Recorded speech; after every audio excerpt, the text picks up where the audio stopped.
میاں نواز شریف صاحب کو بہت سارے قانونی معاملات جو ہیں وہ فیس کرنے ہوں گے.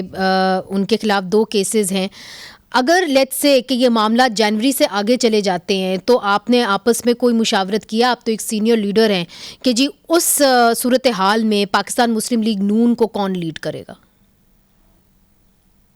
جی ابھی تو ہمیں یہی توقع ہے کیونکہ کہ میاں نواز شریف ہی لیڈ کریں گے اور انشاءاللہ ہمیں کامیابی سے لیڈ کریں گے.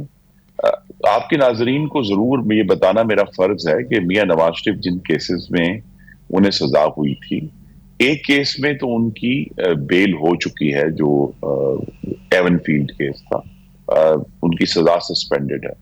اور العزیزیہ کیس کے اوپر بہت گمبھیر سوالات ہیں کہ جو مرحوم جج ارشد ملک تھے ان کے کانڈکٹ کے بارے میں، ان کے مس کانڈکٹ کی وجہ سے انہیں عدلیہ سے نکال دیا گیا. قطع کلامی معاف ہو، ہم لاتعداد دفعہ اس کے اوپر ڈسکشن کر چکے ہیں کہ یہاں ضمانت سے زیادہ ایک ریڈریس ہونا ہے. جو ناحق اور ناانصافی کے فیصلے ہوئے تھے ان کو ریڈریس کرنا ہے. مگر خرم صاحب، آپ تو ہمارے عدالتوں کا حال اچھی طریقے سے جانتے ہیں. یہ معاملات آگے لٹک بھی سکتے ہیں. اس صورتحال میں میاں نواز شریف صاحب واپس آ جائیں گے اور آپ الیکشن مہم میں ہوں گے.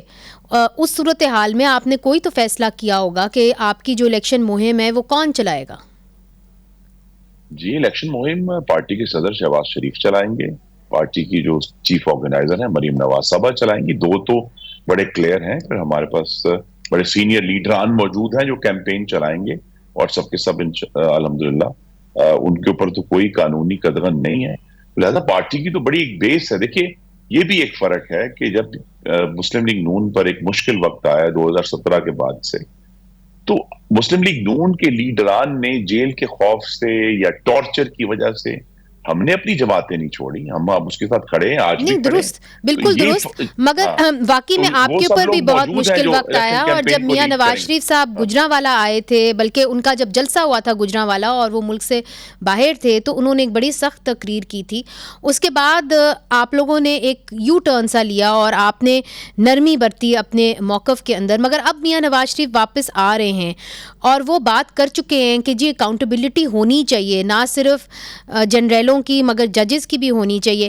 تو وہ جو ایک بیانیہ ہے، آپ سمجھتے ہیں کہ اس کے پر میاں نواز شریف صاحب اب خاموش رہیں گے اور آپ لوگ کسی اور طرف فوکس کریں گے، یا وہ بیانیہ جو ہے اس کو کئی جگہوں کے پر میاں نواز شریف صاحب جو ہے استعمال کریں گے، جو وہ تقریر کریں گے مینار پاکستان میں؟ جی وہ بیانیہ پاکستان کے عوام کے حق حاکمیت کا بیانیہ ہے. ہم اس سے پیچھے نہیں ہٹیں گے.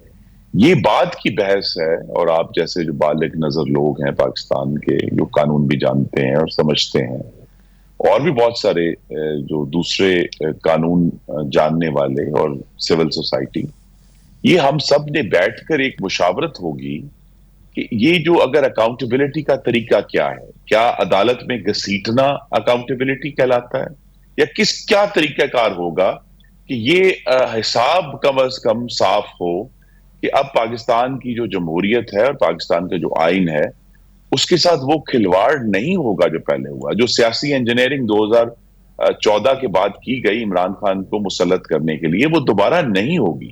لیکن اس پہ ہم سب نے بیٹھ کر ایک مشاورت کے بعد فیصلہ کرنا ہے کہ وہ جو اکاؤنٹیبلٹی سے زیادہ یہ ہے کہ ایک ریکننگ ہونی ہے، اگر میں انگریزی کا لفظ استعمال کر سکوں تو ریکننگ جو ہے وہ کس طریقے کی ہوگی جس کی بنیاد پر ہم آگے چل سکیں. کیونکہ اب 76 سال کی بعد یہ بات تو بڑی واضح ہے کہ سیاسی انجینئرنگ جس کی صورت میں عمران خان مسلط کیے گئے ایک سلیکٹڈ وزیر اعظم، وہ مکمل طور پر ناکام ہوئی ہے پاکستان. مگر خرم صاحب اب تو وہ پابند سلاسل ہیں